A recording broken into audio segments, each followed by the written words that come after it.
DMV Download, the new daily podcast from WTOP News, is out now. Hosts Megan Clorty and Luke Garrett get the story behind the story. Every weekday afternoon, Megan and I will go beyond the headlines with WTOP reporters and sources to bring you more on the biggest local stories impacting you, our fellow Washingtonians. The DMV Download podcast is available now on all major podcast platforms. Subscribe today so you don't miss an episode. The DMV Download podcast is presented by Steamfitters Local 602.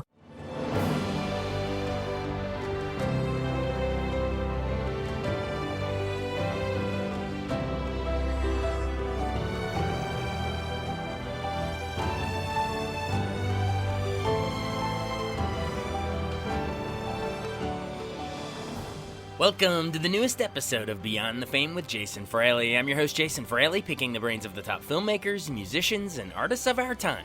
20 years ago today, Jesse Eisenberg made his feature film debut in Roger Dodger, sparking a career of memorable roles, from an angsty teen in The Squid and the Whale to a zombie hunter in Zombieland, from Mark Zuckerberg in The Social Network to Lex Luthor in Batman vs. Superman. I spoke to Eisenberg in 2013 when he came to D.C. to promote his hit magician flick, Now You See Me. Yeah, thank you very much for coming here. Anytime I did anything in the movie, I had to know how I was doing it, just because my character knows not only how he's doing it, but he knows the reaction it's going to elicit from the other people. So I would ask, how can I do this? Talk me through exactly how I would do this, and what is the reaction you get when you perform something like this? What do people expect? And I was reading a lot about the history of magic and the history of the magic that I was doing, but I very quickly realized that was not going to help me. What was going to help me was practicing, because my character had to do sleight of hand magic that I had not enough time to learn. My character would have been practicing for 25 years, 8 hours a day. That's what these guys do, all of them. And they all walk around with a deck of cards in their hand. What really is what separates a master magician and the amateur magician is, I think, the discipline and the work that they put into it. So I was reading about magic and I was watching magic shows, and then I realized at some point I have to not read anything else and just practice. And so I just practiced every day. I would walk around with a deck of cards every day and just became proficient in some basic sleight of hand moves.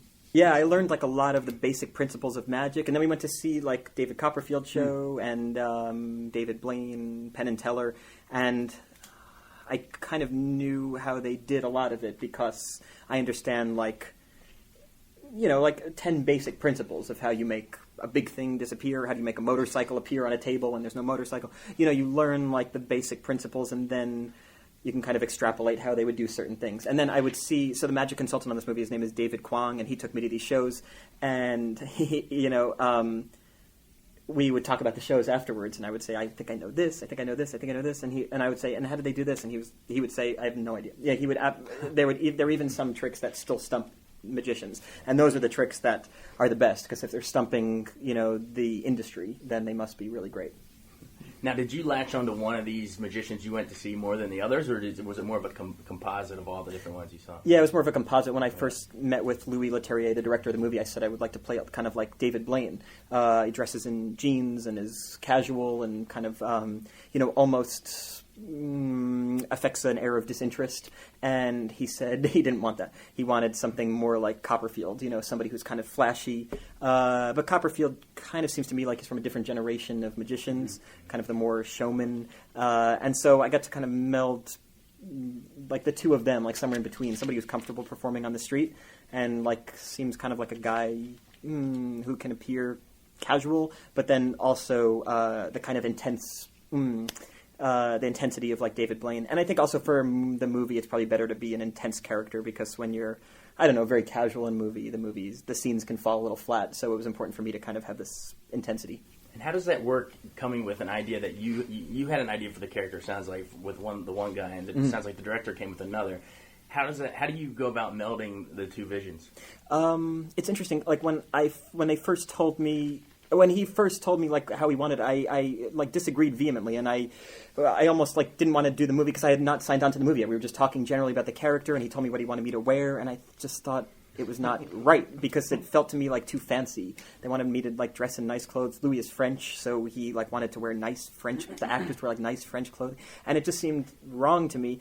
And then he showed me pictures that he had an artist draw of the characters and how they would look, and I immediately realized the aesthetic he was going for, and I also immediately realized he was right. And so it's the kind of discussion that I have not had many of, because normally I play characters that seem just more kind of real-world characters in movies that are not kind of heightened like this. And so I thought... I haven't really had disagreements, because normally it's self-explanatory and straightforward. But I realized he was right, and I also realized, like, this actually would be good for me to step out of my comfort zone of playing a guy who's, like, an average guy and play a character who's, like, a more intense showman. And I realized that's good for me, and it's something I kind of... it's something I probably am hesitant to do, but when I'm forced to do it, like in a movie like this, I really enjoy it. Well, it's just like when I took on the role, I kind of had one, I guess stepping out of my comfort zone is like playing a character that is so confident and thinks he's the best at something, because it's not how I feel about, like, in my personal life. Like, when they sent me the script, I was doing a play in New York, and I was like, my character in the play was like this terrified boy, and I also had so much stage fright, like doing the show every night. We were doing it in a small theater in New York, but I was just so nervous, and then I read the script, and I thought, well, this would be a great challenge to see if I could play a guy who's so confident, and see, like, who thinks he's so great at what he does. And what ended up happening was that not only did I really like playing the role, but it actually gave me confidence as a performer, because it made me switch on that thing in your brain that you switch off to when you're being self-destructive. So I was actually like, it was kind of therapeutic in a way. I saw a little magic when I was growing up, because my mother was a birthday party clown who performed at children's birthday parties, but she didn't perform at my birthday parties because it was a conflict of interest, and who would she get paid by? It would be herself. And she would probably, yeah, it's a free clown, right? Yeah, exactly. And that was the other thing. Like, it would be embarrassing because my friends knew that she was my mother, and so it might be strange. And then she would have to say, "Where's the birthday boy?" And she would already know because it was me. So what happened was she bartered with a local magician who performed at my birthday parties, and she performed for his kids' birthday parties. And so I knew magic, but I was always frustrated by magic, because I was frustrated not knowing how it was done. So I liked being able to do this movie and finding out how things were done, because one of the interesting parts of this movie is, like, Morgan Freeman's character. He plays like a magic debunker who tells the FBI how we've pulled off these tricks. And so it was cool when I read the script for me to see, like, kind of behind the curtain. And even though I wasn't interested in magic, I was interested in, like, performance, and I'm interested in all different kinds of performance, because my mother was a clown, and I do, like, very kind of intimate downtown theater, which is like the opposite of performing as a clown in terms of presentation and style and relationship to the audience, where as a clown you're trying to ingratiate yourself to the audience in a very direct way, and as an actor in a small play you're trying to almost alienate the audience. Not alienate the audience, but kind of show something new. So it was interesting for me to read a script about a performer and see how they are, and I know what the discipline is of performing. I know, like, what it's like to be prepared to go on stage, and that's an exciting thing for me to think about. So I was able to relate to the character in that way, I guess. Stay tuned for the rest of my conversation with Jesse Eisenberg, but first, a message from a fellow WTOP podcast. DMV Download, the new daily podcast from WTOP News, is out now. Hosts Megan Clorty and Luke Garrett get the story behind the story. Every weekday afternoon, Megan and I will go beyond the headlines with WTOP reporters and sources to bring you more on the biggest local stories impacting you, our fellow Washingtonians. The DMV Download podcast is available now on all major podcast platforms.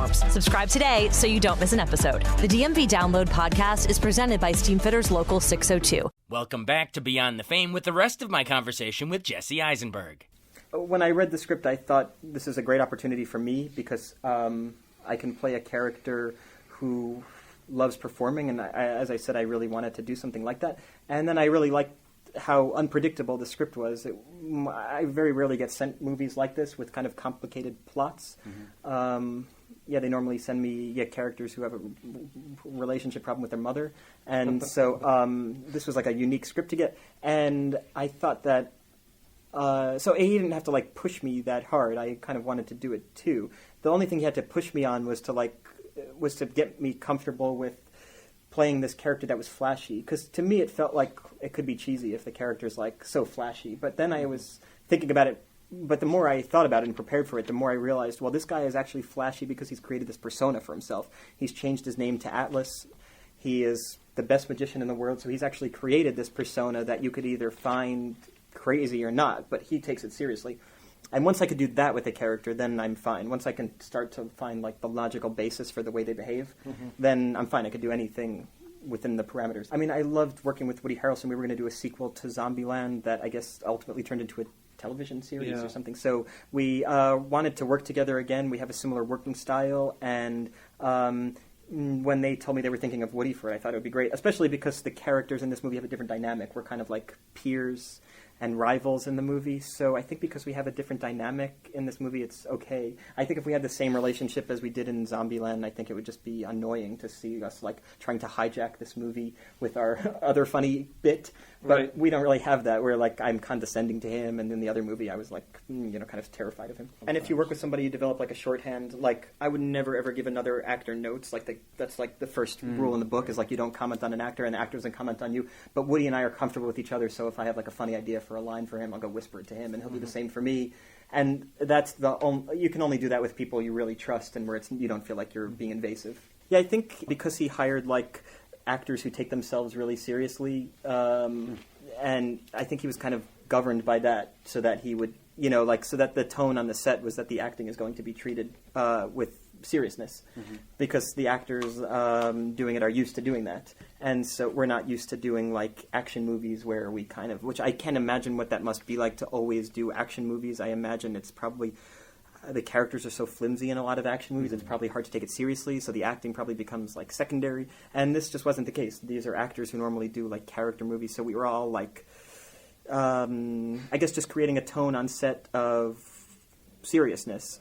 And and he respected that and gave us the opportunity to do as many takes as we want, come up with as many ideas as we want.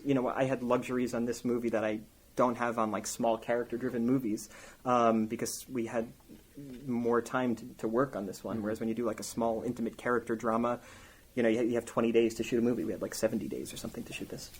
Could you compare his directing style with, some of the past, working with David Fincher or something like that? Like Woody Allen does like very few takes and gives very few notes. Louis does a lot of takes, and I prefer doing a lot of takes. I come from like theater, so to me, like something, it'll never be perfect. So the least you can hope for is to do it a million times and try to get something good.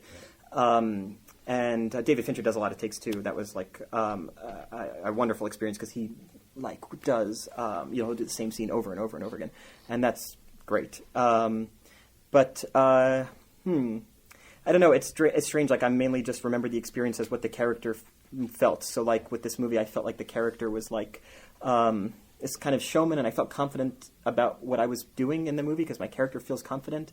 And that translated to me and affected me. And so, like, I remember feeling, like, good about the scenes, actually.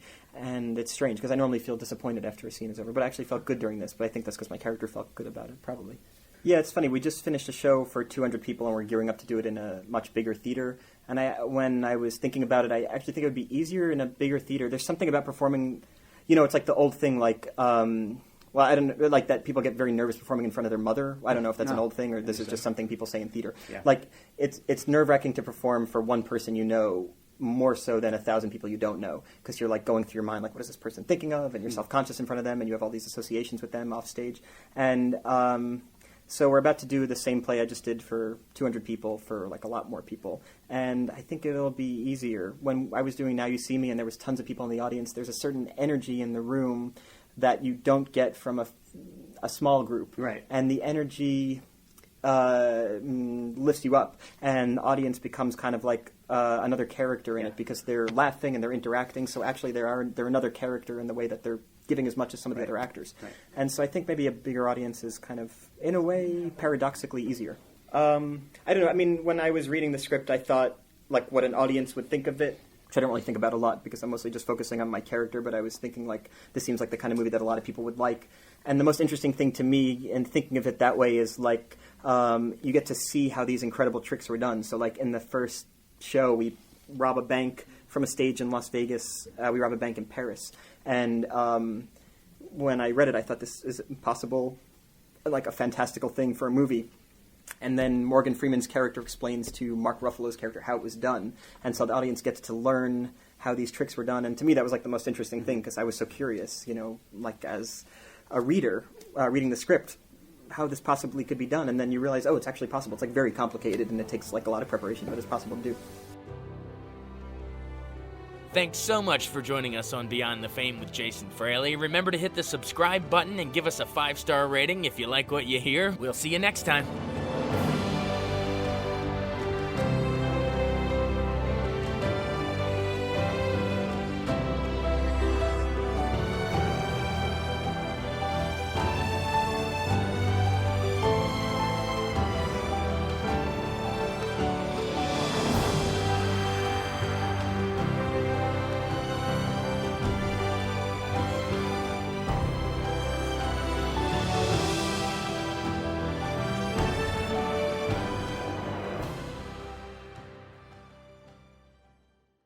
I wanted to take a second to tell you about an app I really enjoy. Living in the D.C. area is great, and Podcast D.C. gathers all of the local shows that I like all in one local app. Health, sports, local news, politics, and so much more. Podcast D.C. is the new local app with hundreds of D.C. area podcasts to choose from. I can earn exciting rewards just for listening and share the podcasts I love instantly. Available in the App Store or in Google Play, listen local with Podcast D.C.